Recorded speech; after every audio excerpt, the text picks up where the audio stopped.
자, 마가복음 6장 30절로부터 34절까지 우리가 함께 읽겠습니다. 사도들이 같이 예수님께 모여 모든 것, 즉 자기들이 행한 것과 가르친 것을 다 그분께 고하매 그분께서 그들에게 이르시되 너희는 따로 외딴 곳에 가서 잠시 쉬라 하시니 이는 오고 가는 사람이 많아 그들에게 먹을 겨를도 없었기 때문이라. 그들이 배를 타고 은밀히 외딴 곳으로 떠나가니 그들이 떠나가는 것을 사람들이 보고 많은 사람이 그분을 알므로 모든 도시에서 나와 그곳으로 달려와 그들보다 앞서가서 다 같이 그분께로 나왔더라. 예수께서 나오사 많은 사람들을 보시고 그들이 목자 없는 양 같으므로 그들을 불쌍히 여기는 마음을 가지사 많은 것을 그들에게 가르치기 시작하시더라. 아멘입니다. 기도합니다. 귀하신 주님, 하나님의 택한 백성임에도 불구하고 목자가 없어서 길 잃은 목자처럼 예수님 앞에 모인 수많은 이스라엘 민족들을 보고 그들을 불쌍히 여기셨다고 그랬습니다. 목자 없는 양, 인도자 없는 양, 영혼을 돌볼 목자가 없는 이스라엘 백성들을 불쌍히 여기시고 그들을 가리키셨다고 했습니다. 그들이 먹을 것이 없어서 불쌍했던 것이 아니라 그들의 영혼의 양식을 얻지 못했기 때문에 불쌍히 여기셨던 것입니다. 지금 우리 한국교회의 현실을 돌아봅니다. 얼마나 많은 교회가 있고 얼마나 많은 주의 백성들이 하나님을 사랑합니까? 그런데도 그들이 하나님의 말씀을 듣지 못하여 침묵하며 정말 영혼의 곤곤함을 느끼며 괴로워하며 주님 오시기를 기다리고 있습니다. 주님, 이 영적 혼란의 시대에 주님 부디 하나님의 택하신 주의 종들을 보내주셔서 이 마지막 시대에 한국을 다시 부흥할 수 있도록 이끌어 주시옵소서. 특별히 갈보리 체프를 사랑하셨고 이제 성경대학을 세우셨으니 이곳에서 하나님의 계획하신 주의 목자들을 나오게 하시고 그들을 통해서 또 하나님의 계획된 일들을 이루게 하소서. 오늘 말씀을 통해서 우리가 주께서 우리에게 전달하는 메시지가 무엇인지 깨닫고 우리의 영혼의 양식, 우리의 또 모든 칼바를 깨닫는 시간이 되게 하소서. 예수 그리스도 이름으로 기도합니다. 아멘. 앉으시기 바랍니다. 4장 말미에서 이제 바다를 건너는 장면이 나왔어요. 예수님은 좀 육체를 가지고 계신 분이니 피곤하시죠. 그래서 배 말미에서 누워 계셔 주무셨고요. 제자들은 이제 배를 타고 가는데 엄청난 풍랑이 일어났어요. 그래서 배를 삼킬 듯하기 때문에 주님을 깨웠죠. 우리가 죽게 된 것을 모르십니까? 주님은 일어나셔서 바람을 꾸짖었어요. 바람을 꾸짖으니 잠잠해졌다는 겁니다. 그 꾸짖음 후에 제자들에게 어찌 두려워하느냐? 믿음이 없는 것들아, 어찌 두려워하느냐?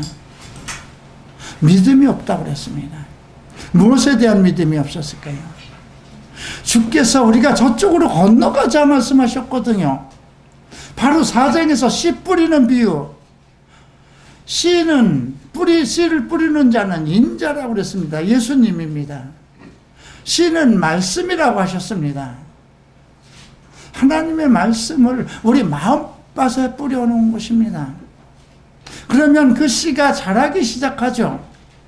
좋은 마음으로 그 말씀을 들은 사람들은 30배, 60배, 100배의 결실을 맺는 겁니다. 그런데 이거 왜 내가 듣고 앉아있지? 그러면 그 마음속에 사탄이 들어와서 그 뿌려진 씨를 뺏어가는 것이요. 길가에 있는 사람들이죠. 예. 교회는 그냥 가면 되는 거야. 항상 뒷좌석에 대충 앉아있다가, 설교 끝나기 전에 그냥 가는 사람들도 있고, 그냥 주일이니까 그냥 가는 거야. 뭐 성경을 내가 뭐 배워서 그걸 가지고 세상에서 써먹을 것도 아닌데, 그런 분들은 다 길가에 있는 분들입니다. 그러니까 그 마음속에 사탄이 와서 그 뿌려진 하나님의 귀한 말씀을 빼앗아가는 거라고 그랬습니다. 또 말씀을 들을 때 막 기뻐합니다. 오늘 이런 메시지였구나. 은혜 받았어. 그냥 그런데 뿌리가 없어요. 그러니까 뿌리가 없으니까 그 나무가 자라지 못하잖아요. 싹이 나질 못하잖아요. 근데 인생에 시험이 들어와요. 그 말씀으로 인하여.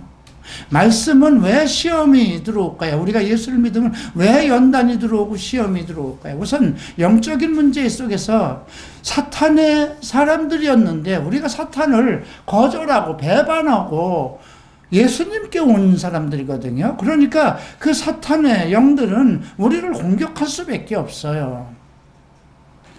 그런 과정 속에서 말씀을 통해서 마음에 자꾸 시험이 들어오는 거예요. 예. 그때 넘어지는 자라고 했어요. 다른 복음서에는 배반하는 자라고 그랬어요. 배반까지 들어와요. 그것이 돌밭에 있는 자. 세 번째는 세상 먹고 살아가는 일락. 그런 세상의 기쁨. 어떤 정욕적인 인생, 부귀영화를 꿈꾸는 그런 일, 그것 때문에 싹은 나왔어요. 그러면 그것이 열매를 맺도록 곧게 자라서 열매를 맺어야 되는데 가시덤불로 엉켜 있어요. 내가 세상에 대한 꿈, 그런 걸로 인해서 결국은 열매를 자라질 못하고 열매를 맺지 못하는 것. 예, 그것이 가시덤불에게 부러진 것. 대부분 모든 사람들이 거기까지 옵니다. 네. 이게 우리 신앙 성장 과정의 예예요. 마지막이 뭡니까? 좋은 땅에 뿌려진 것. 선한 마음속에, 착한 마음속에 뿌려져야죠. 내 마음이 기본적으로 착해야 돼요. 선해야 돼요.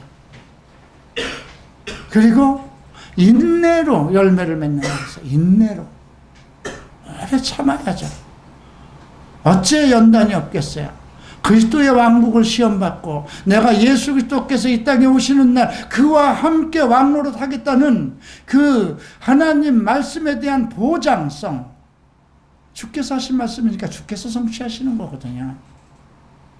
그것을 바라는 사람이면 당연히 1000년 동안이라고 그랬어요. 우리가 지금 한 인생 살아야 100년입니다. 내가 지금 70세를 살았는데 100년도 못 살잖아요. 그죠? 그 중에 반은 자고 반은 살아있고 슬픔과 아픔과 고통과 배신과 인생의 많은 그런 것을 시련을 겪습니다.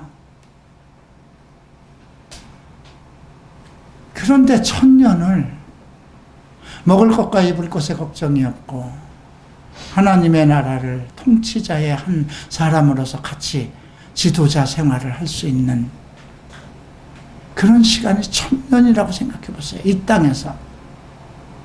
우리는 그 땅이 어떻게 변할지는 몰라요.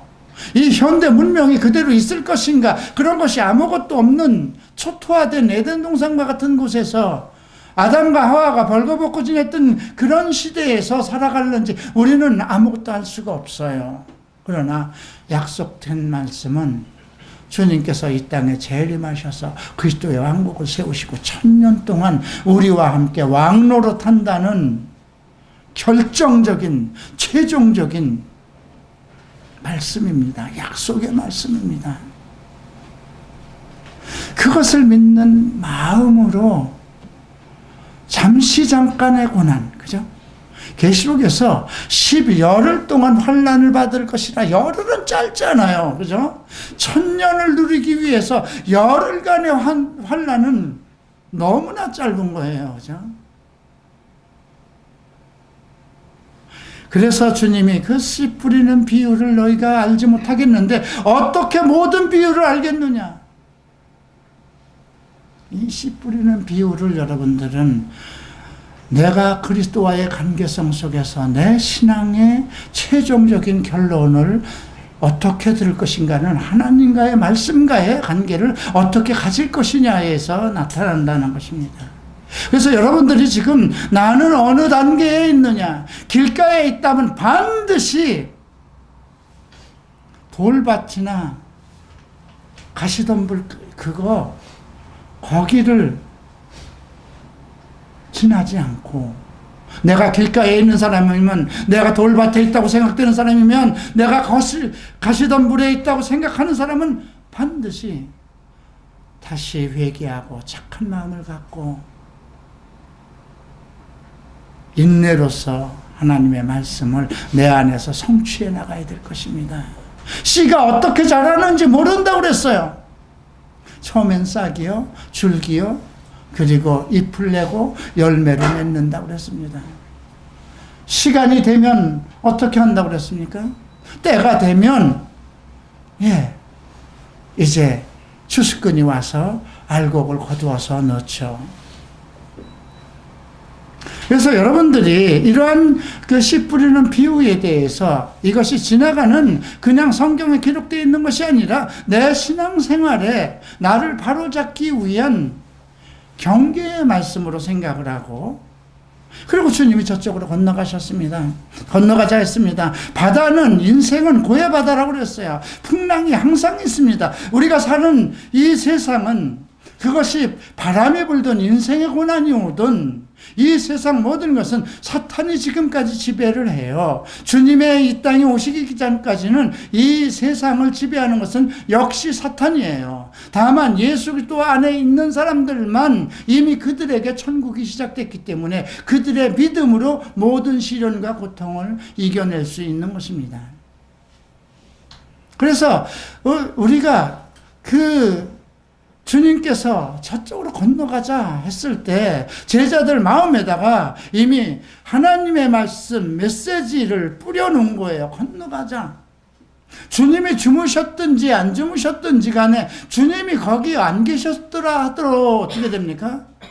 주께서 건너가자 했기 때문에, 그분은 창조자요, 주권자요, 내 생명, 이 천지 만물 모든 것을 지배하는 통치자 하나님의 아들이시잖아요.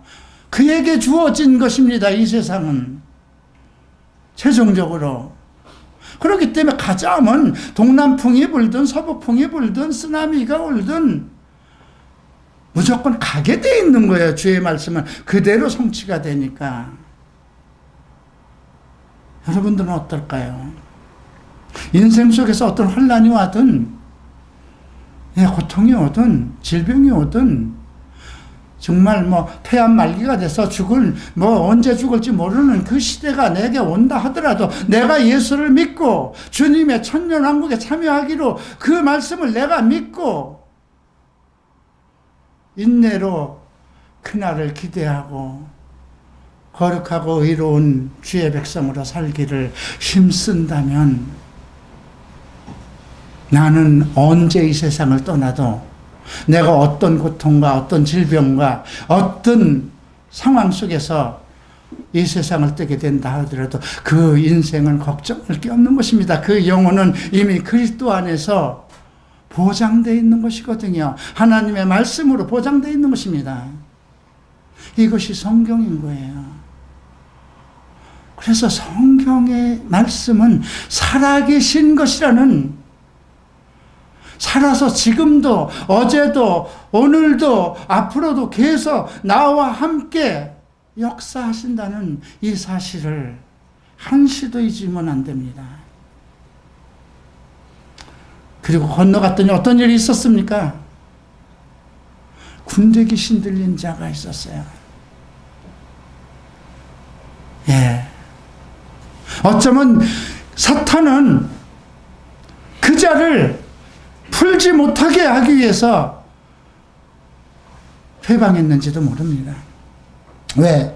그가 이제 데카볼리라는 그 지역에 가서 복음의 전도자가 돼서 엄청 많은 사람들에게 복음을 전하고 그들로 예수께 돌아오게 하는 큰 역사를 하였기 때문입니다. 이건 성경적인 역사이고 사실입니다. 그리고 지금도 우리에게 그대로 나타나야 될 신앙의 모험입니다.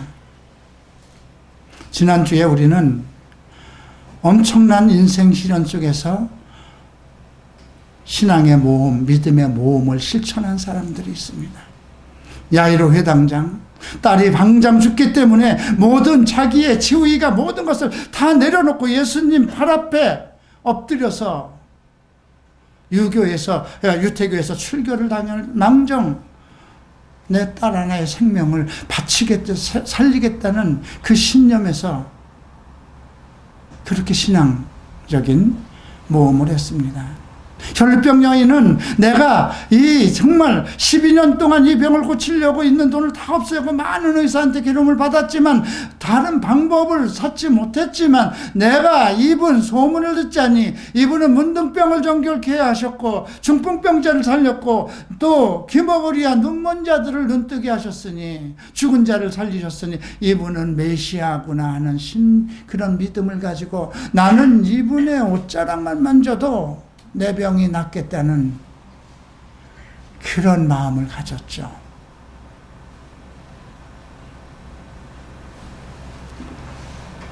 또 어떤 사람이 있었습니까? 12살 먹은 딸. 12살 먹을 때까지 무슨 죄가 있겠습니까? 온 귀한 가정에서 귀하게 자랐는데 갑자기 12살에 병들어서 죽었습니다.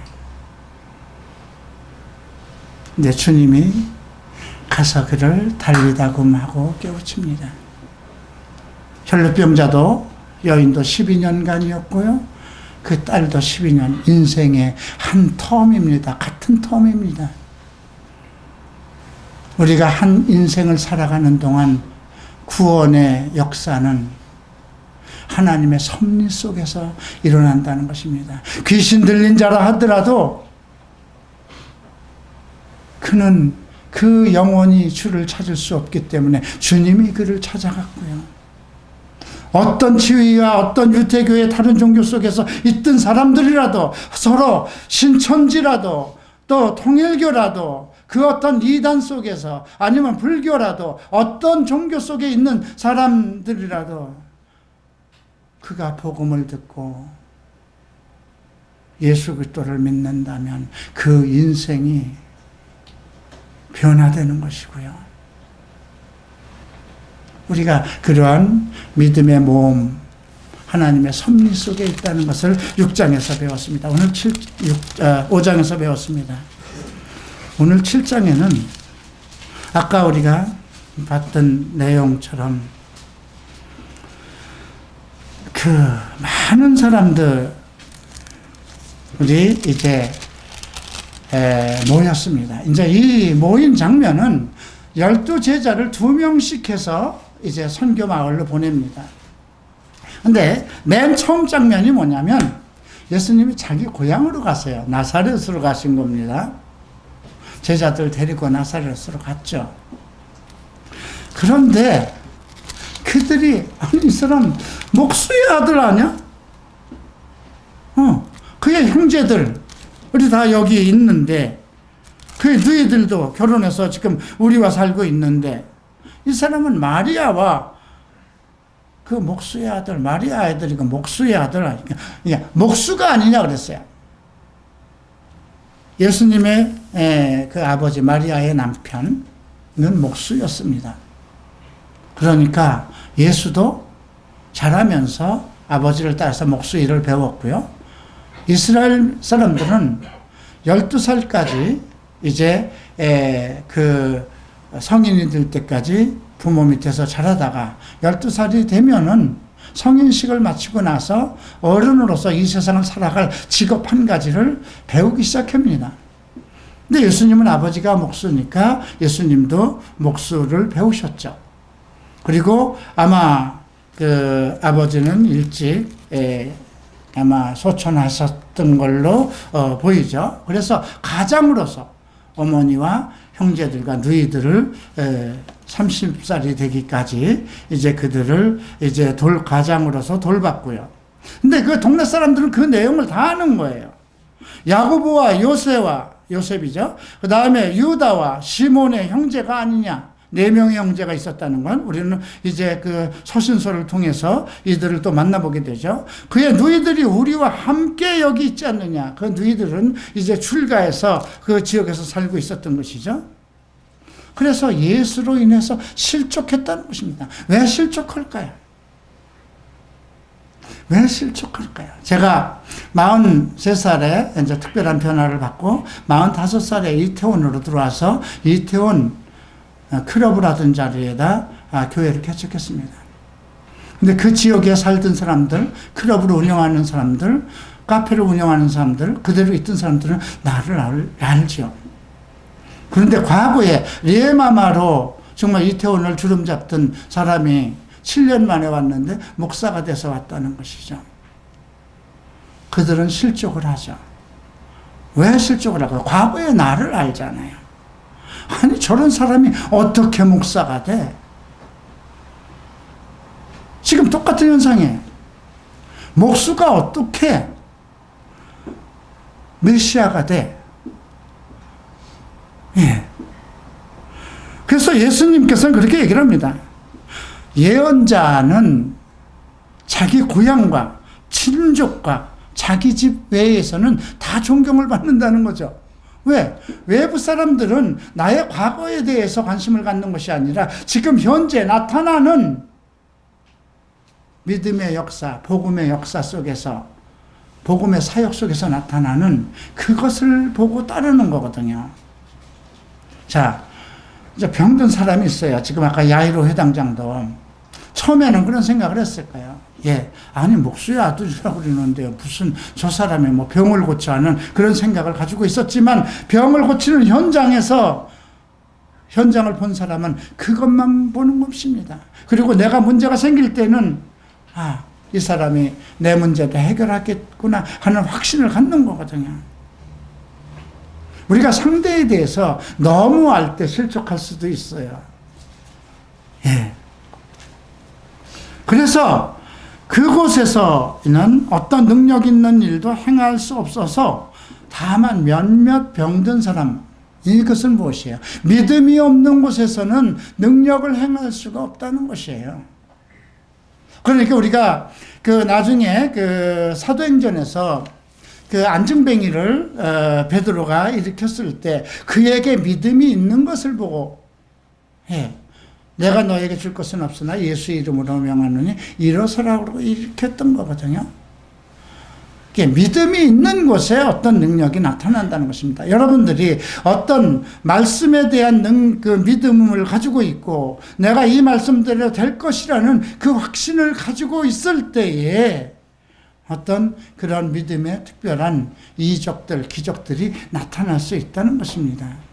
과연 내가 이런 나의 죄의 문제에서 완전히 해결함을 받을 수 있을 것인가? 이런 막연한 기대를 가지고 있으면 안 된다는 것입니다. 나는 반드시 주께서 말씀하셨기 때문에 그리스도의 이름과 성령 안에서 씻음과 거룩함과 의롭다 하심을 얻었느니라고 약속했기 때문에 나는 그 말씀대로 불의함에서 떠나서 그리스도의 거룩하고 의로운 자녀가 될 것이라는 확신. 나는 그래서 그리스도의 나라의 한 사람으로서 예수와 함께 오시는 날 이 땅에서 천년왕국을 함께 상속받는 하나님의 아들이 될 것이라는 그 믿음의 확신을 가지고 믿음 생활을 할 때 변화의 역사가 있는 것입니다. 남이 이렇게 됐으니까 나도 이렇게 되겠지, 떠밀려가는 것처럼 그렇게 신앙생활을 해서는 어떤 능력도 나타날 수 없다는 것을 우리는 오늘 말씀 속에서 알 수가 있습니다.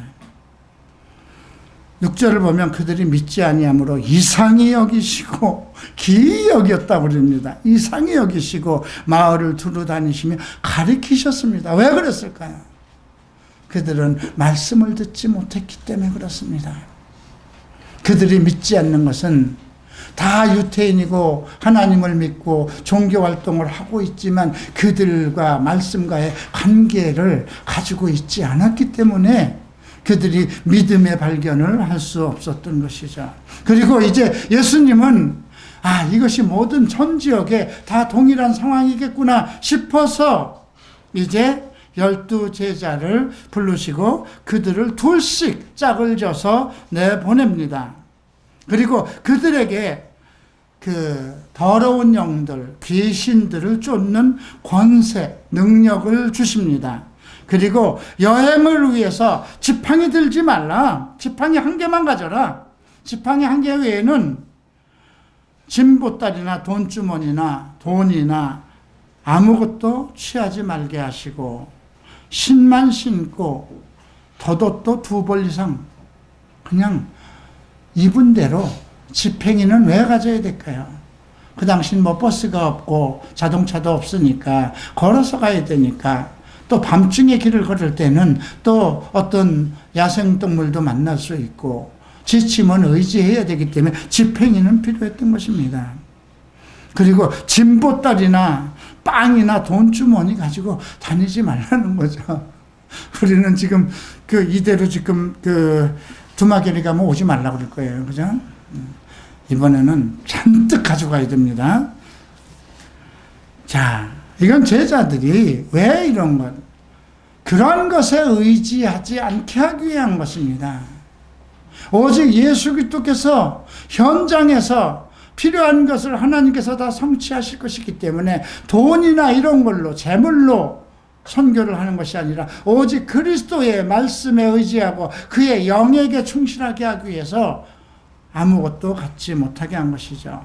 10절에는 어느 곳에 서든지 너희가 한 집에 들어가거든 그곳에서 떠날 때까지 거기 머물라. 이것은 여론이 서로 이 집 저 집 옮기는 바람에 서로 여론과 시기와 질투가 일어날 수 있는 것이거든요. 그래서 한 곳에 머물렀으면 그곳에서 끝까지 떠날 때까지 있으라는 것입니다. 만약 저들이 너희 말을 듣지 않으면 발밑에 먼지까지 신발을 탈탈탈탈 털어서 그들의 증거, 대적할 증거라고 그랬는데 그들이 믿지 않는 것에 대한 증거를 하라고 그러죠. 심판날에 주님이 오실 때죠. 그들이 소돔과 고모라가 그 도시보다 더 견디기 쉬울 것이다. 왜 그랬을까요? 소돔과 고모라 시대는 예수가 없었어요.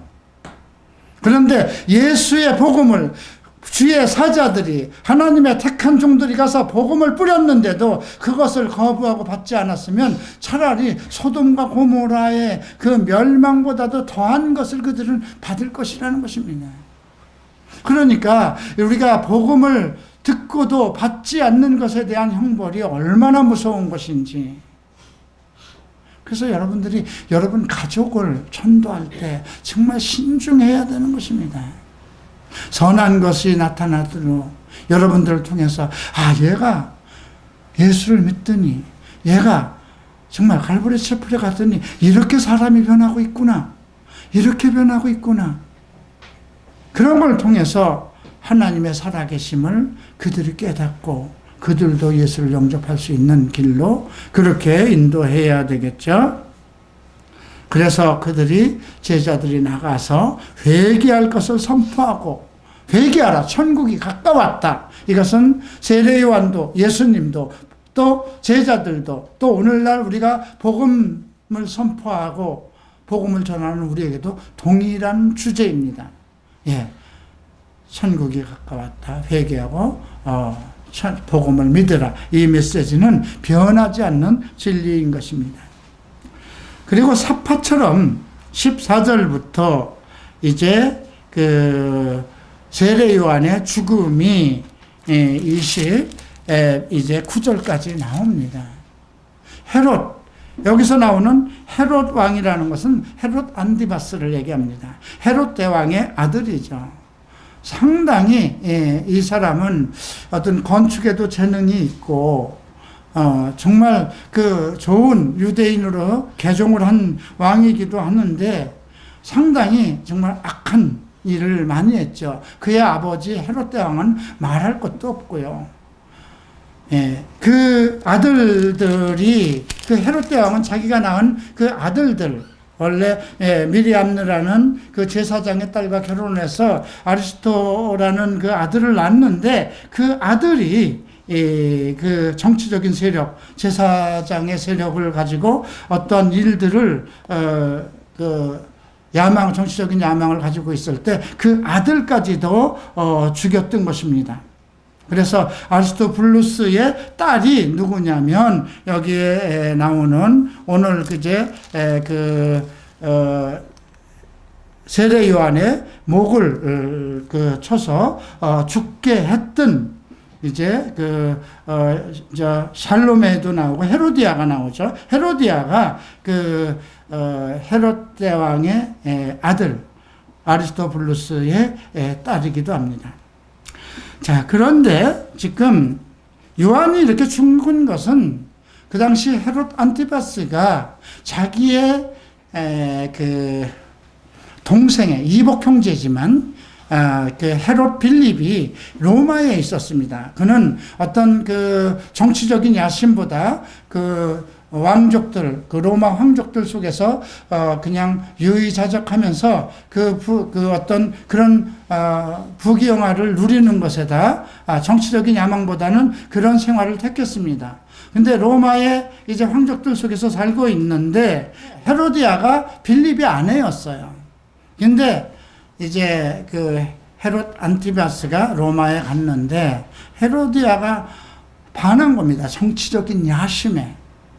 그래서 자기 남편 형제죠, 빌립을 버리고 헤롯 안티파스에게 시집을 옵니다. 그래서 이제 그걸 꾸짖은 거예요. 자기 동생을 어떻게 빼앗아서 내 아내로 삼느냐? 이건 율법에 잘못된 것이다. 세례 요한은 율법 선지자잖아요, 그죠? 그걸로 인해서 헤로디아가 그냥 앙심을 가지고 있어요. 근데 헤로디아와 빌립 사이에 딸이 하나 있었는데 샬롬입니다. 아주 절세미인에다가 춤을 잘 췄는가 봅니다. 이제 헤롯 대왕의, 헤롯 안티파스의 이제 생일이 돼서 많은 귀족들을 초대하고 군대 장관들도 초대해서 파티를 여는데 그 샬로메가 나와서 춤을 추는데 정말 그때 헤롯 안티파스가 아주 의기양양해서 호언장담을 합니다. 네가 원하는 거는 나라의 반이라도 주겠다. 그러니까 이제 자기 어머니 헤로디아에 가서 물어보죠. 그랬더니 야, 옥에 갇혀 있는 세례 요한의 목을 달라고 그래라. 왜냐하면 자기가 과거에 자기 남편, 지금 헤롯 안티파스의 형제의 처였다가 이쪽으로 온 것에 대해서 자꾸 비방을 하니까 정말 괴로운 거예요. 그래서 이제 그렇게 달라고 얘기를 합니다. 그랬더니 괴롭죠. 선지자로 이미 알고 있었거든요. 그러니까 헤롯이 너무 심히 근심하였다고 26절에 나와 있습니다. 그런데 한번 이것은 많은 사람들을 위해 귀족들 속에 약속을 한 것이기 때문에 거절할 수도 없고 해서 할 수 없이 집행관을 보내서 옥에 가서 목을 쟁반에 담아 오게 합니다. 이런 사건이 사파로 끼어 있습니다. 우리가 그만큼 헤롯이 얼마나 악하고 윤리적으로 악하고 사람의 목숨을 정말 선지자도 두려워하지 않고 그러한 족속이라는 것, 이제 에서 가문이죠. 예. 자, 이제 30절부터 봅니다. 오병이어의 사건이 나옵니다. 이거는 우리가 요한복음 6장을 보면 더 자세히 나올 수가 있어요. 이제 이 오병이어의 군중은 어떻게 모였을까요? 제자들이 각 호울로 2명씩 짝지어서 나가서 복음을 전하고 병든 자들을 고치고 귀신을 쫓았습니다.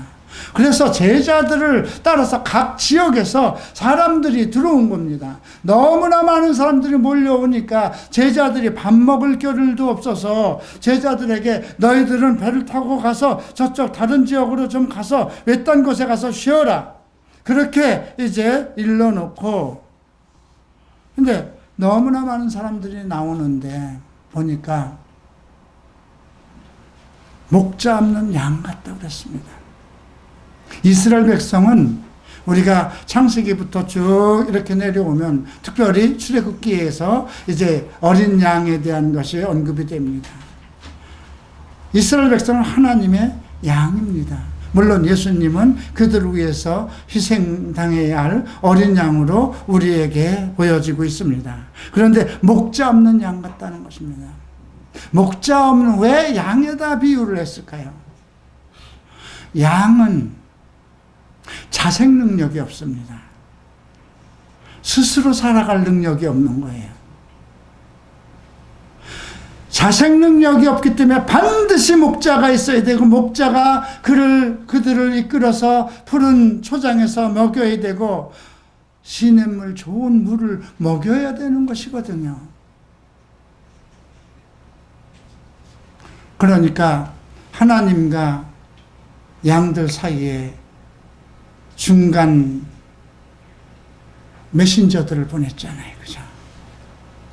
목사들을 보냈잖아요. 선지자들을 보냈잖아요. 400년 동안 침묵하고 있었습니다. 그리고 마지막에 나타난 것이 세례 요한입니다. 400년 동안 하나님은 아무 말씀을 하시지 않았어요. 말라기 선지자 이후에 400년 동안 이스라엘 백성에게 하나님의 메시지가 중단된 겁니다. 그리고 율법을 통해서 종교 활동만 이스라엘 속에서 있었던 것입니다.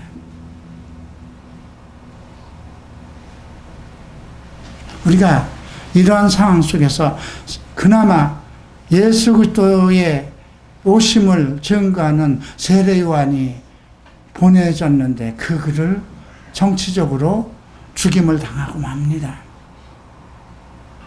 이것은 우리가 큰 영적 흐름 속에서 볼 때 사탄이 메시아의 왕국을 세울 수 없도록 하는 그런 모든 것을 주관하고 있다는 것을 알 수가 있습니다.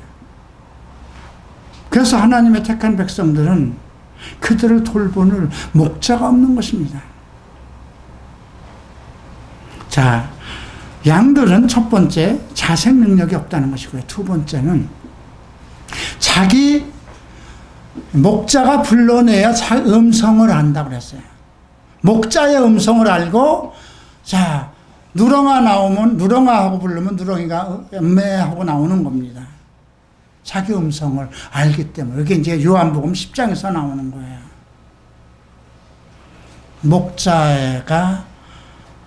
목자의 음성이 없으면 양들은 침묵합니다.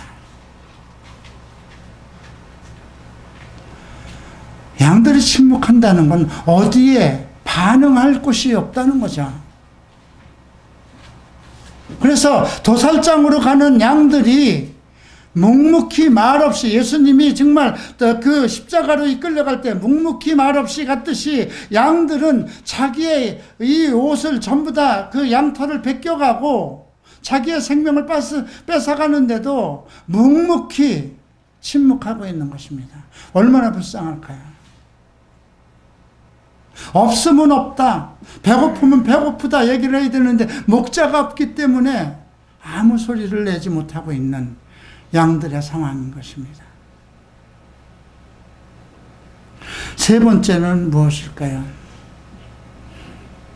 그들도 먹어야 되는데 먹을 것이 없으면 그 땅을 파서 난장판을 만들어 놓는다는 것입니다. 먹을 것이 있어야 되는데 없으면 그 땅을 파버린다는 거죠. 교회가 분열되고 교회가 쑥밭이 되는 이유가 무엇일까요? 목자가 그 당시 없다고 생각합니까? 수많은 제사장들을 모시고 서기관들과 장로들은 무엇일까요? 그들은 모두 목자의 역할을 해야 되는 사람들인데, 목자가 하나님의 말씀을 가리키지 않고 종교활동과 자기의 유익을 위해서 생활을 하기 때문에 양들은 갈 곳이 없어서 목자를 찾아서 길 잃은 양들은 목자 없는 양들처럼 거리를 배회하고 방황하는 것입니다. 그러면서도 아무 소리를 내지 못하고, 오늘날 교회가 분열되고 하는 그런 모든 현상들,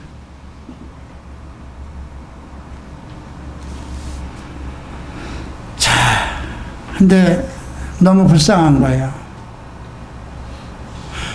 그래서 불쌍히 여기는 마음을 가지고 그들을 가리키셨습니다. 그러니까 목자들이, 양들이 원했던 것은 무엇일까요? 영혼의 만족을, 그죠? 내 영혼이 잘된 것 같이 범사가 잘되고 강건하기를 원하노라 한 것처럼, 그들을 말씀으로 먹였을 때 말씀에 의해서 영혼이 잘되고 모든 삶이 잘되고 육체가 강건해지는 그 원리를 이들은 찾지 못했던 것입니다. 근데 너무나 많은 사람이 모였는데, 낮이 중간쯤 오는데 이제 밥을 먹여야 할 때가 됐는데 없어요. 그러니까 자, 이제 제자들이 와서, 아이고 이거 좀 큰일 났습니다. 지금 빵들을 먹여야 되니까 이제 그 마을로 보내서 좀 빵을 사서 먹게 하소서. 우리에겐 빵이 없습니다. 그러니까 너희들이 그들에게 먹을 걸 주라고 그러죠. 그러니까 주님, 200데나리온이나 되는 것을 어떻게 합니까? 1데나리온이 하루 노동자의 품삯이라고 그랬을 때 200데나리온은 엄청 큰 거거든요. 이걸 어떻게 합니까? 그랬더니 너희에게 빵이 몇 개 있느냐? 요한복음 6장을 보면 이 제자들은 준비가 없어서 주변 사람들에게 전부 다 물어봤더니 어린아이가 빵 5개를 가지고 나왔어요. 그래서 그것을 이제 안드레가 받아가지고 이제 예수님한테 가져오는 것이죠. 자, 여기 빵 5개와 물고기 2마리가 있는데 이걸 가지고 뭐 어떻게 하겠습니까? 주님은 그걸 받아서 축사를 하십니다. 푸른 잔디에 앉아라 50명 100명씩 이렇게 때를 줘서 앉게 하고, 물고기와 이걸 하늘을 우러러보시고 축사하시고 빵들을 떼어서 계속 제자들에게 주는데 끊임없이 떼어지는 겁니다. 우리가 수요일 날 수요 채플에서 정말 기름 항아리 조금 몇 개 안 남았는데 빌려온 그릇에다 계속 따라도 계속 나온 것처럼, 사렙대 가부의 그 밀가루가 바닥에 지금 한 줌밖에 없는데 그 가뭄이 끝날 때까지 그 아들과 그 사렙대 가부가 먹기에 부족함이 없도록 끊어지지 않은 것. 네, 그것이 모두 무엇 때문에 이루어질 수 있는 것일까요? 주님이 우리의 필요를 충족해 하실 것이라는 믿음입니다. 나는 논현동에 온 이후에 주께서 이 갈보리 채플을 그렇게 보존하시고 지키실 것이라는 확신을 가지고 있습니다. 20년 동안 한남동을 지나오면서 너무나 아프고 정말 재정적인 문제 때문에 감당하지 못하고, 교회를 어떻게 정리를 해야 될까? 내가 어디로 갈까? 일본으로 가면 살 수 있을까? 중국으로 가면 살 수 있을까? 무엇을 어떻게 해야 되는 것인가? 감당하지 못하는 그런 세월이 20년 있었지만, 그래도 그때는 오직 말씀을 내가 좀 더 알아야 되겠다. 성경 전체만큼은 내가 주님 앞에 가는 그 시간까지 어떤 상황에서도 성경만큼은 내가 좀 알고 가야 되겠다는 신념으로 성경 공부에 12년을 빠져 있었습니다. 그래서 모든 추석을 창세기부터 계시록까지 다 추석을 이미 다 기록해 놓고, 또 강의 안 아웃라인을 다 준비해 놓고, 그런 상황 속에서 정말 그래도 주님께서 우리를 이쪽 지역으로 보낼 때 제가 주님에게 앞으로 제가 주님의 사역을 하는 동안 재물로 인해서 고통을 받지 않았으면 좋겠습니다. 목사가 매일 이거 어떻게, 전기세는 어떻게 내야 될까? 전화요금은 어떻게 내야 될까? 카드는 어떻게 막을 것이며, 임대료는 어떻게 할까? 이게, 여러분, 말이 그렇지 20년입니다. 그런데 결국은 그 모든 문제도 마지막 순간에 하나님께서 다 정리를 하셨고, 여기 오는 모든 비용에서, 이 교회를 수리하는 모든 비용에서, 그 장소를 확장하는 그 모든 것에서 주님이 다 하셨고, 그리고 주님이 이만큼이라도 이 교회를 채웠습니다. 그래서 저는 가끔 걱정할 때가 많이 있지만, 내가 주님께 이곳으로 올 때 약속을 한 거니까, 내가 주님께 하기로 한 약속을 내가 변하지 않는 이상은 20여 년 동안 나를 지켜오시고 나에게 약속하신 것을 한 번도 어기시지 않은 하나님께서 채우시고 입히시고 먹이실 것이라는 확신은 저는 가지고 있습니다. 오병이어의 이적은, 기적은 지금도 일어날 수 있는 것입니다. 남은 조각, 배불리 먹고 남은 조각과 물고기를 12바구니에 가득 채워. 이것도 12이라는 숫자가 나와요. 그죠? 5장에서도, 그죠? 혈루병 12회, 또 야이로의 딸이 12살이었다 그러죠. 인생의 섭리입니다. 하나님의 인생에 필요한 믿음의 사람들, 길 잃은 양들에게 양식을 채우고 그들을 이끌어가는 모든 것도 하나님의 섭리 속에 있다는 것입니다. 1년이 12달 아닙니까? 낮이 12시간 아닙니까? 밤이 12시간 아닙니까? 12이라는 이스라엘의 12부족과 12제자, 이 모든 것은 하나님의 계획된 섭리 안에서 진행되고 있다는 것입니다. 마지막 단락입니다. 바다에서 또 끝이 납니다. 자, 이제 제자들을 빨리 건너가라고 합니다. 건너편 벳세다, 베드로의 고향이죠. 예. 그리고 주님은 기도하러 올라가셨어요. 이것도 요한복음 6장에 자세히 나옵니다. 요한복음 6장을 보면 이 오병이어의 오병이 하늘에서 내려오는 그 떡을, 오병이어의 기적을 체험한 그 남자만 5,000명, 그럼 여자까지 다 하면 어쩌면 15,000에서 20,000명이 될 그 많은 사람들이, 야, 이제 이분을 우리의 왕으로 삼자 하고 그들이 술렁술렁 되기 시작합니다. 우리는 얼마 전에 촛불 집회를 경험했습니다. 88 올림픽 때가 아니고 월드컵 때는 우리가 그 붉은 악마들의 거리가 정말 시청광장을 메웠던 것을 알 수 있습니다. 자, 생각해 보십시오. 촛불 그 광장을 메웠던 거. 군중심리라는 것은요, 왜 제자들을 빨리 가라고 그랬을까요? 제자들, 그 모든 사람들이, 이제 이분이 왕이다, 우리의 왕이다, 메시아다, 이분을 왕으로 세워야 되겠다 하고 군중들이, 그 남자들만 5,000명이면 그 20,000명 정도 될 사람들이 지금 들고 일어난다면 제자들은 얼마나 더 들뜨겠어요. 그죠? 그래, 자, 이제 우리가 그리스도의 왕국을 세워야지. 군중 심리에 휘말리게 되는 거잖아요. 그들을 리더로 세웠기 때문에. 그래서 그 군중 심리에 휘말리지 않기 위해서 빨리 너희들은 배를 타고 벳세다로 건너가라 하고 보내고, 주님은 산 위로 올라가서 그 제자들, 그 많은 사람들을 다 보내고, 그리고 산 위에 올라가서 기도했습니다. 그런데 제자들이 타고 간 배가 맞바람이 불어서 너무 힘들어하는 걸 보고 안 되겠다 하고 주님이 걸어서 갑니다. 근데 바다, 그 호수, 갈릴리 바다 한 중앙에서 정말 맞바람으로 고통을 받는 제자들이, 사람 같은 사람, 유령 같은 사람이 걸어오는 것을 보고 놀래죠. 원래는 주님은 그냥 지나가려고 하셨다고 그랬습니다. 왜 그냥 지나가려고 하셨을까요? 저들이 나라는 것을 알 수 있는 영적 체감이 있는 것인가? 근데 제자들은 유령이라고 생각한 것입니다.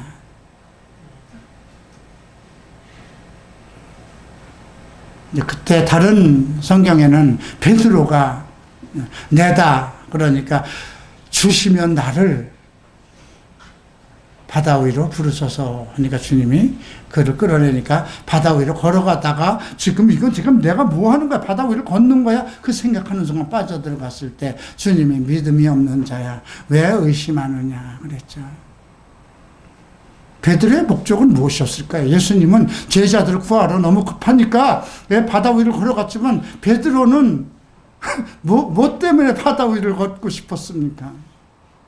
그것도 충동감입니다.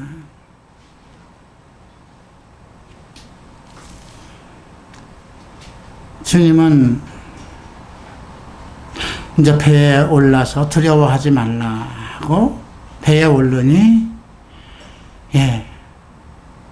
그들이 심히 놀라. 우리 성경은, 지금 보는 성경은 한량없이 심히 놀라며 3번이나 얘기했죠. 엄청나게 놀랐다는 거죠. 그죠? 유령 같은 줄 알았는데 바다를 사람이 건너왔으니까. 이것은 그들의 마음이 굳어져서, 완고해져서 기적을 깊이 생각하지 못하였기 때문이다. 이건 뭐예요?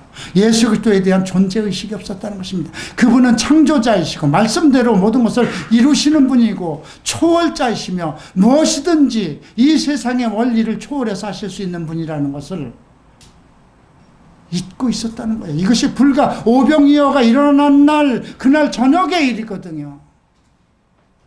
이것이 이처럼 우리는 둔감해질 수 있다는 것입니다. 어떤 영적인 그 능력을 체험한 후에도 우리는 바로 마음이 굳어져서 세속적으로 바뀐다는 것입니다. 이 세상은 두 세계가 공존합니다. 하나는 사탄이 지배하는 세상이요, 하나는 하나님의 세계가 공존합니다. 우리가 어떤 우리 육체 속에 정말 아주 심히 모든 것을 볼 수 있는 현미경으로 보면 우리의 육체 속에 엄청난 공간이 있다는 것. 여러분들이 조금 어떤 과학적인 것이라든가 이런 것을 보는 알 수 있는 사람들이면 어떤 분자나 원자 구조 속에 넓은 그 공간이 있다는 것. 그래서 수소폭탄과 원자폭탄을 만드는 그 원리가 나온 거잖아요. 그죠? 우리 어떤 물체 속에 엄청난 또 다른 공간이 있다는 건 눈으로 보이지 않지만 현미경으로 봤을 때. 그러나 우리가 예수님이 이 세상을 이끄는 또 하나의 공간이 있고, 이 세상을 사탄이 지배하는 눈에 보이는 세상이 있고, 하나님이 세상은 눈에 보이지 않는 그런 세상입니다. 그런데 왜 우리는 이걸 느끼지 못할까요? 이것이 똑같은 시간과 공간 안에서 같이 움직이기 때문에 우리는 눈으로 가시적으로 보이는 것밖에 안 보이는 것입니다. 이것은 오직 말씀과 믿음과 영적인 것으로 체감을 느낄 때만 알 수 있는 것이거든요. 우리가 그래서 지난 그 수요 채플에서 저 종의 눈을 열어서 우리의 군사가 저들보다 더 많은 것을 보게 하십시오. 그 당시는 메시아의 시대도 아니었지만 하나님께서 보내신 엘리샤를 통해서 그런 엄청난 것들이 이 땅에서 이루어질 수 있다는 것입니다. 지금 우리가 이 보는 우리 갈보리 채플이 이렇게 비록 남들이 보기에는 실질적으로 이 적고 이러한 속에서도 여러분들이 온전한 믿음과 그리스도의 어떤 영적 세계, 그 영적 체감을 실질적으로 할 수 있고 그 세계 속에서 거룩하고 의로운 백성으로 살아갈 때 우리는 사람들이 감당치 못할 일들이 일어날 수가 있는 것이라는 그런 믿음의 확신을 가져야 될 것입니다. 여러분, 우리가 바다 가운데서 일어나는 2가지 일을 생각해 보십시다. 예수님과 한 배에 타고 있어도 세상은 풍랑을 불어옵니다. 질병도 있을 수 있고 파산도 당할 수 있고 사람이 죽을 수도 있고, 예, 5장에서 겪었던 영적인 문제도 있고 저주와 같은 질병도 있고 이유도 없이 죽어야 되는 그런 사건 인생 속에 일어납니다. 그러나 믿음으로 모든 것을 극복하듯이 이 인생의 고해 바다 속에서 여러분들이 오직 성경 말씀 메시아에 대한 그 영적인 체감을 버리지 않고 그분은 지금도 살아서 나와 함께 하시고 나의 인생을 주관하시고 내 인생 모든 것을 말씀대로 보장하시는 분이라는 믿음의 확신이 있다면, 예, 또 주님이 하라고 한 대로 해도 풍랑은 붑니다. 주님이 너 이거 해라 해도 풍랑은 붑니다. 너희들 저쪽으로 건너가 그랬으면 앞에서 이제 경험을 했잖아요. 우리가 믿음을 상실치 말고 어떻게 해서든 주님이 가라 그랬으니까 가자 하고 제자 12명서 열심히 배를 줬는데도 반대에서 바람이 불어옵니다. 그건 누가 해결할까요? 주님이 해결하십니다. 내가 서울갈비 제풀 이 사역을 하면서 많은 회방도 있고 힘든 일도 있죠. 주님께서 이 사역을 내게 맡겼기 때문에 여러 가지 이 사역을 하는 동안에도 많은 곤란과 환난이 일어날 수 있습니다. 내가 감당할 수 없는 것이 일어났을 때는 나는 주님께서 해결할 것이라는 확신을 갖습니다. 사랑하는 갈비제풀 형제자매 여러분, 결국 여러분들의 믿음의 문제입니다. 나의 믿음이 하나님의 씨앗 말씀으로 해서 시작된 것이냐, 그리고 성령에 의해서 내가 깨달은 모든 말씀이 내 삶 속에서 실천될 것이고 성령의 인도하심을 따라서 거룩한 주의 백성으로 살아가고 있느냐. 그러면 우리 인생 주기에서 나타날 수 있는 그 많은 고난과 환난과 고통, 풍파, 그 모든 것에서 주님이 지키시고 해결하신다는 것입니다. 일어나시기 바랍니다. 기도합니다. 존귀하신 주님, 오소서 우리와 함께 하소서. 주의 말씀을 듣는 자들에게 복이 있을 것이라 하셨은즉 이 말씀들이 각 사람의 심령을 사로잡고 이들의 영혼들을 복되게 하시며 이들의 삶이 넉넉하게 하소서. 우리가 믿을 것입니다. 성경에 기록된 모든 말씀을 믿을 것입니다. 감당할 것입니다. 풍랑이 와도 주께서 나를 지키신다는 것, 어떤 환난이 와도 주께서 나를 지키신다는 것, 어떤 악한 영들이 와서 나를 괴롭힌다 하더라도 내가 말씀에 의지하고 성령에 의해서 살아남을 것이라는 것, 나의 주인은 창조자이시며 천지 만물을 지으시고 이 세상을 주관하시며 내 인생을 복되게 하시는 그분이 바로 예수라는 것을 잊지 않을 것입니다. 이 마음을 가지고 주의 이름을 부르는 자들을 축복하소서, 구원하소서. 예수 이름으로 기도합니다.